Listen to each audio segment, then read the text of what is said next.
오늘은 아주 좋은 징조로서 북두시민혁명군이 키우는 풍란, 꽃이 핀 것을 여러분에게 소개하도록 하겠습니다. 이 난의 이름은 풍란 중에서 횡강이라고 하는 이런 품종입니다. 조금 단엽이라고 그래요. 잎이 이렇게 이 정도 돼야 되는데 보통 이거는 반 정도 되는 잎이 짧은 그런 풍란에 속합니다. 이 뒤에는 이렇게 뿌리가 풍란이니까 쉽게 말하면 이 땅에서 양분을 흡수하는 것이 아니라 바람으로서 이 뿌리가 습기와 양분을 흡수하는 그런 난입니다. 춘란과 조금 다른데 이 꽃의 보통 이 풍란은 이런 흰색의 꽃이 핍니다. 아주 순백의 흰색이고 향도 굉장히 은은합니다. 진하지를 않고. 그래서 북두시민혁명군은 춘란보다 사군자에 나오는 춘란보다 이 풍란이 더 선비 같은 그 이미지를 가지고 있다 생각합니다. 꽃도 연필로서 보듯이 아주 자그만합니다. 아주 꽃도 작고 아주 소박하게 꽃이 피어 있습니다. 주로 흰색인데 품종 개량에 의해서였든지 아니면은 자연적인 변이가 일어났든지 노란색이라든가 진달래빛의 그런 꽃도 있습니다. 왜 이걸 오늘 소개하느냐 하면은 길조다. 김문수 대통령 후보가 당선될 수 있는 길조 같은 의미로서 꽃이 핀 것을 보고 어제 아침에 꽃이 pis어요. 그래서 그것을 보고 이것은 물론 지금 꽃 필 때입니다. 지금부터 8월 말까지 꽃이 보통 핍니다. 그 자기의 그 컨디션에 따라서. 그렇지만은 기분 좋게 받아들이고 싶어서 길조다라고 북두시민혁명군은 말씀드리는 겁니다. 오늘 강의는 앞에서 풍란에 꽃핀 것을 소개하면서 말씀드린 것처럼 김문수가 이번 대통령 선거에서 대성할 수 있는 그런 하늘의 뜻을 받았다. 이런 주제로 여러분에게 몇 가지 말씀을 드리도록 하겠습니다. 불교에서 스님들이 말하기를 될 일은 저절로 쉽게 저절로 되게 되어 있고 안 될 일은 아무리 용을 써도 안 된다는 그런 말을 합니다. 즉 불교의 철학인 인연법이라 할 수 있어요. 인과법, 원인에 의한 결과 평소에 덕업을 쌓고 훌륭한 일을 많이 한 사람은 일이 저절로 그 보답이 오고 악한 일을 한 사람은 절대로 성공을 할 수 없으니 그거는 용선 닦고 안 된다는 겁니다. 평소부터 덕업을 닦아라. 그게 인연법이고 또 다른 말로는 원인과 결과, 인과법이라 하는 불교의 인연입니다. 그런데 북두시민혁명군이 살아보면서 느낀 바는 어쩌면 불교 철학의 인연법 혹은 인과법이 맞을 수도 있는 것이 아닌가 이런 생각을 할 때가 많아요. 살다가 보면은 그 꼭 만나고 싶은 사람, 추억 속의 첫사랑이라든지 혹은 학창시절 인연이 강했던 친한 친구들을 만나보고 싶은데 도저히 만나지지 않고 그냥 이렇게 평범한 사람을 만나가지고 나이가 들면서 아주 친해지는 그런 경우를 본 적이 있어요. 지금도 한번 만나고 싶은 사람이 있는데 그 사람은 어디에 있는지 소식조차 몰라요. 이런 게 인연법이 있는 게 아닌가. 또 학창시절에서부터 성장한 과정에서 보면 어떤 친구는 시험이라든가 이런 고비 때마다 쉽게 잘 넘어가는 사람이 있는가 하면 우리 때는 시험을 많이 치는데 중학교 입학 시험부터 시험을 치는데 평소에 공부를 잘하는데도 입학 시험은 실패하는 그런 사람들을 많이 봐왔습니다. 그러니 세상 일이라는 게 이렇듯이 설명할 수 없는 인연이랄까 운이 작용하는 듯 한 것입니다. 더구나 그 뭡니까 대통령은 하늘이 만든다, 왕은 하늘이 만든다 하는 것처럼 조선시대 역사를 보더라도 마지가 세자로서 왕이 되어야 하는데 세자로서 왕이 된 사람은 손에 꼽을 정도예요. 이것을 보면은 될 사람은 일도 술술술 잘 풀리고 일이 절로 되는 겁니다. 그런 의미로 보면 이재명은 대통령이 절대 되지 못할 그런 인연이라든가 운명을 타고난 사람 아닌가. 정말로 죽기 살기로 지금 법을 유린하고 온갖 나쁜 일을 자행을 하지만은 지금 현재로 볼 때 이재명의 대통령에 대한 꿈은 물거품이 될 것 같은 그런 징조가 여러 군데에서 나타나고 있습니다. 이와 반면에 이번 대선에 김문수는 의도적으로 기획한 것 같지 않은데 여러 가지로 김문수에게 유리하게 풀려가는 것 같다는 것을 오늘 말씀드리고 싶은 겁니다. 첫 번째 운이 김문수에게 닥친 것은 경선 통과 후에 쌍근의 남동 비상대책위원장이었던 그 용산국회의원 건뭐식입니까? 그 친구하고 또 원내 대표인 건성동이 한덕수를 내세우며 경선을 통과한 김문수에 대한 단일화 거부를 이유로 후보 공천을 취소하고 한덕수로 후보로 지명한다는 어처구니 없는 후보 교체론을 내세웠습니다. 북두시민혁명군은 국민의힘당 권리당원으로서 추첨에 의한 선거인단이 되었어요. 북두시민혁명군은 공산 좌파들의 내란몰이 이런 거에 대비하기 위해서 통합된 힘을 보여주자 한동훈이가 결선에 와서 서로 계엄이 옳지 않니 이런 시비가 붙게 되면은 그 이슈 프레임이 대선 프레임에 있어서 자유우파가 불리하다는 입장에서 북두시민혁명군은 나경원을 지지하고 있었습니다. 그래서 결선에서 김문수와 나경원의 경쟁을 통해서 윤 어게인이라는 이런 프레임을 만들어내야 되겠다는 통합된 그 자유우파의 통합을 지지하면서 결선에서 최종 후보는 김문수를 선택하겠다라는 이런 마음을 먹고 있었는데 나경원 의원이 1차에 떨어짐으로써 굉장히 실망하고 이번 대선의 결과가 불보듯 뻔하다. 내란몰이에 의해서 거기에 동조하는 한동훈의 문란에 의해서 이런 자유우파의 분열에 올라탄 의회 다수 이재명이 대통령이 되겠구나 하는 그 낙담에 빠져 있었는데 아니나 다를까 쌍권이 후보 교체라는 말을 내걸 때 참으로 낭떠러지에 떨어질 만큼이나 낙담을 했어요. 그런데 당원들이 김문수를 후보로 원상복구시킴으로써 김문수가 얼마나 훌륭한 사람인가를 다시 한번 증명해내는 그런 기회가 되었다 이겁니다. 그 나쁜 일이 세옹지마로서 더 좋은 일이 됐다 이겁니다. 국민들이 김문수를 신뢰하는 기회로 변화되었다 이겁니다. 그거는 김문수가 만드는 일 아니잖아요. 김문수가 시간도 없는데 왜 그런 일을 기획했겠습니까? 그런데 그런 일이 우연히 일어나고 극복함으로써 김문수는 국민들의 신뢰를 받는 이 쌍근 놈들이 그 훌륭한 김문수를 대통령 출마도 못하게 하려고 했는데 하늘이 김문수를 도왔다라는 이런 신화적인 스토리를 가지게 된 것입니다. 북두시민혁명군도 나경원의 추락으로 굉장히 고심한 이후에 그 후보가 교체되었다는 두 번째 낙담에 빠졌는데 밤에 문자가 온 거예요. 나는 권리당원이니까. 이 지금 후보 교체에 대해서 당원들의 추인을 받겠다.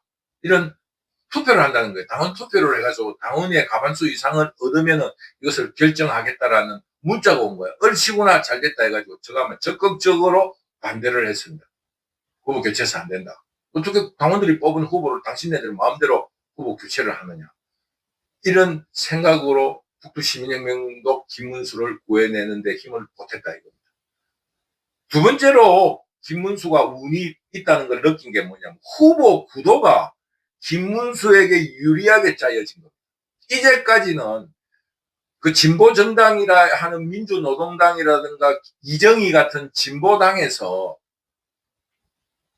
그 좌파들의 연합체로서 자유우파 후보를 굉장히 곤욕스럽게 하고 막판에는 두 진영이 단일화를 하는 등 굉장히 자유우파 진영이 어려움을 겪었습니다.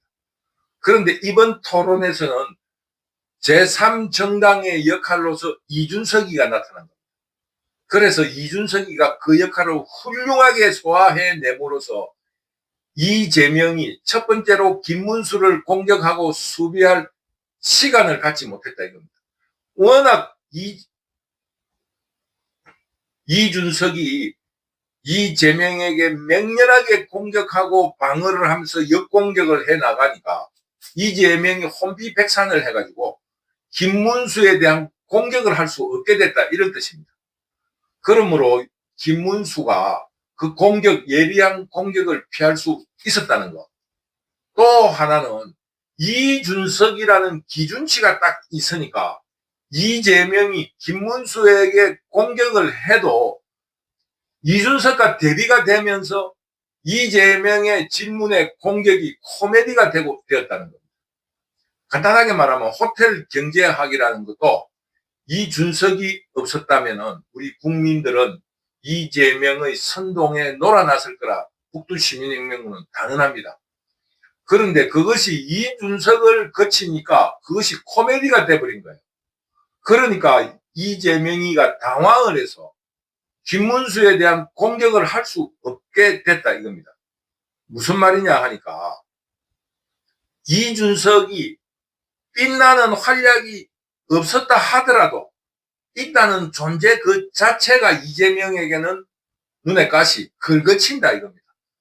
우리가 당근이란 이런 거래를 할 때 그 물건의 크기를 설명하기 위해서 담배라든가 라이터라든가 혹은 우리가 고정관념을 가지고 있는 종이컵을 놓고 이렇게 사진을 찍잖아요. 그러면 그 물건이 어느 정도 크기인가 짐작이 가듯이 이준석이 딱 버티고 있으니까 이재명이가 말하는 게 모두가 코미디가 된다 이겁니다.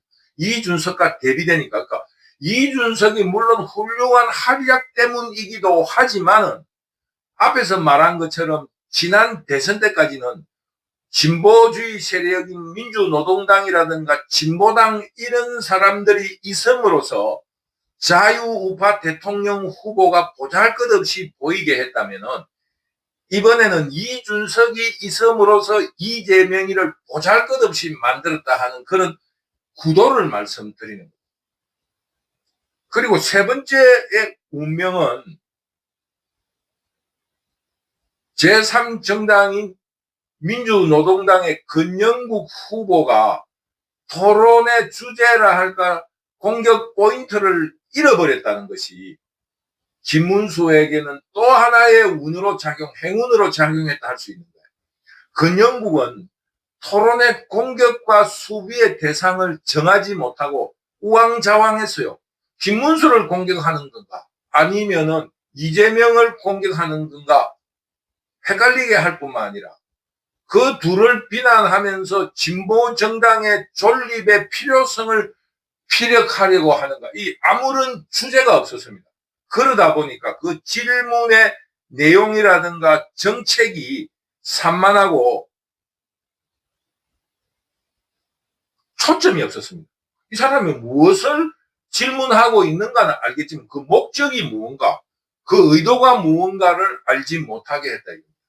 그러면서 그 사람의 발언이라든가 여러 가지의 토론의 주제를 펼쳐나가는 데 있어서 매끄럽지 못함으로써 김문수가 약점으로 치부되고 있는 토론이 그 사람과 비교됨으로써 그 사람보다는 권영국보다는 김문수가 낫다라는 이런 평가를 받게 했다. 쉽게 말하면 김문수가 토론이 영 형편없어 이게 아니고 그 진보정당이라면 똑똑한 놈들인데 진보정당인 권영국보다는 훨씬 잘한다라는 이런 평가가 김문수의 또 하나의 운명으로 작용했다는 겁니다. 쉽게 말하면 토론의 실력이 권영국이 너무 없었다는 겁니다. 그 토론의 의도와 목적이 아무리 자기의 그 어떠한 쉽게 말하면 포지션이 애매하다 하더라도 자기가 해야 될 의도는 드러나야 될 거 아닙니까? 이 사람이 어떤 토론을 이야기하려 하는가를 국민들이 알아채지 못했다는 겁니다. 이런 것이 실력이라면 실력이겠지만 또 운이라면 운이라 할 수 있는 겁니다. 만약에 지금 이준석과 같은 민주노동당 후보가 나왔다 하면은 김문수는 토론에서 굉장히 표를 많이 잃고 고전했을 겁니다. 그 제3정당의 진보주의 계열은 북두시민혁명군도 젊을 때 민주사회당을 했기 때문에 그 사람들의 논리는 굉장히 완벽합니다. 좌파들은 그 정치 논리가 완벽합니다. 왜 그런 줄 압니까? 정치 논리라는 거는 자유우파에는 자연법 사상 이외에는 정치 사상이 그렇게 치밀하게 이렇게 연구된 바가 없습니다. 마르크스가 어쨌든지 자본주의를 비판하면서 정치적으로 굉장히 많은 분석을 내놓았습니다. 그렇기 때문에 지금 한국이라든가 외국의 정치 논리는 자유우파의 논리는 자연법 그 이외에는 크게 설명할 그 이론이 별로 없습니다. 이성주의라든가 이런 거를 주장을 하지만 다 자연법의 한 부분이에요. 그런데 좌파들은 정치학의 기초로 할 수 있는 마르크스를 읽기 때문에 정치 논리가 아주 많습니다. 인종 문제, 뭐 소외 계급에 대한 문제 이런 걸 마르크스적으로 쫙 분석해난 각양각색의 정치 이론이 거의 마르크스주의예요. 마르크스주의를 근거로 정치 분석을 해놨다. 그러니까 토론을 하면은 자유우파는 토론에서 밀리게 되어 있습니다. 그렇게 정교하지가 못해요. 그런데 진보당 그 후보가 민주노동당이 버벅거리는으로써 이 김문수가 굉장히 빛이 나는 것처럼 보였다 이겁니다. 이런 것도 대통령은 하늘이 만든다고 하는 우리의 풍문, 그 속설들이 그대로 드러난 현상이다. 이재명이가 대통령이 될 수 없다. 김문수의 쪽으로 운이 움직이고 있다. 이런 거를 우리 국민들이 느끼고 있다. 이런 말입니다. 이런 다음 대통령은 김문수에게로 움직인다라는 이런 기운의 흐름 속에서 또 하나 김문수에게 운명으로 작용한 것이 현재 일어난 내란 프레임이라는 이재명의 프레임이 한국 정치에 있어서의 출신이 불투명한 이재명과 대비되면서 과연 그 출신이 그들이 젊을 때 무엇을 했는가라는 인물 대비로 프레임의 변화가 일어난 겁니다. 이재명은 어떤 의미로 보면은 정치에 입문한 그 출신이 조직폭력배 성남국제 PJ파의 법무 담당 행동대원으로서 정치에 입문했다 할 수 있습니다. 북두시민혁명군도 부산의 남포동에서 나고 자랐기 때문에 젊은 시절에 친구들 중에 조폭이 된 사람도 있어요. 어릴 때부터 학교에서 대학 당하고 뻘뻘뻘뻘 돌아다니는 놈들이 조폭이 된 사람이 있어요. 그 조폭이 그런 말을 해요. 검사들 저거 아무것도 아니다. 저거 검사 그만두고 쉽게 말하면 변호사 할 때 우리한테 제일 먼저 인사 온다. 당연하잖아요. 우리가 법정 다툼을 한다라는 게 평생에 한번 있을까 말까 한데 일반인들이 그 변호사의 단골이 될 이유는 없지 않습니까? 그러나 범죄로 밥을 먹고 사는 폭력배들은, 조직 폭력배들은 그 형사적인 그거를 위해서 변호사가 필요할 거 아닙니까? 그러니까 단골이 되는 거예요. 더구나 이재명이가 실토한 것처럼 이재명의 조카 둘이가 하나는 살인을 일으켰던 그 살인범, 또 하나는 뭐 또 다른 범죄를 일으킨 조카들이 둘 다 성남국제 PJ파 조직원이라고 하지 않습니까? 이런 인연으로 이재명도 막변이잖아요. 정관 외우가 없는 막변으로서 먹고 살기 위해서는 조폭과 인연을 맺어야 되는 거예요. 그래야만이 조폭들이 뭐 유죄를 무죄로 만드는 게 아니라 감옥소에 있을 때 특별 접근이라든가 변호사들의 활동으로 뒤에 편리를 봐주는 일을 해왔다 이겁니다. 그런데 이재명이가 이거 뭐 정관예우도 아니고 변호사로서는 먹고 살기 어려운데 조폭들을 대해보니까 이놈들이 아주 조직이 튼튼하고 어떤 목표를 정하면은 악질적이고 끈질기게 그 목표를 달성하는 것을 보고 성남시장 출마할 때 성남국제 PJ파 폭력 조직원들을 쉽게 말하면 수행원으로 혹은 보디가드로 또는 조직 활동을 위한 인원 동원에 사용했다라는 것은 우리가 모두가 알고 있는 사실 아닙니까? 그러니까 이재명은 민주화 운동을 한 사람이 아니에요. 그냥 사법고시를 공부하다가 사법고시를 합격한 똑똑한 사람이다 이거지. 자기가 헌신한 건 하나도 없는 사람이라는 게 밝혀짐으로써 이 국가와 나라를 바로 살리기 위해서 헌신했던 김문수와 인물 대비가 일어났다. 이것은 김문수가 의도한 것이 아니고 하늘이 움직인 하나의 프레임의 변화라고 생각합니다.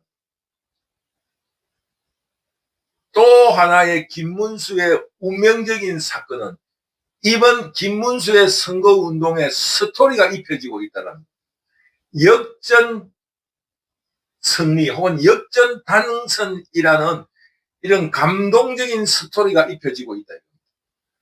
역전이라는 건 뭡니까? 끝까지 지켜봐야 알 수 있는 초긴박 상태 아니겠습니까? 그러니까 선거 끝날 때까지 우리 국민들이 김문수의 승리를 기원하고 그 긴박감을 느끼면서 끝까지 분투해야 하는 이런 현상이 일어났다 이겁니다. 그러니 어떻게 김문수가 이번 대선에서 질 수 있겠습니까? 이재명은 그 악업으로 그동안에 김부선을 공짜 연애를 하고 총각이라 사칭하고 검사로 사칭하고 법원에 대법관을 매수하고 재판을 악질적으로 연기한 이런 모든 악업에서 벗어날 수 없는 세상의 사필 기정을 보게 될 것이다. 북두시민은 혁명군은 이렇게 확신합니다. 영웅은 시대가 만든다는 것은 하늘의 뜻이 그렇게 움직인다는 그런 말로서 이번 대선에 더욱 실감하게 될 것이다.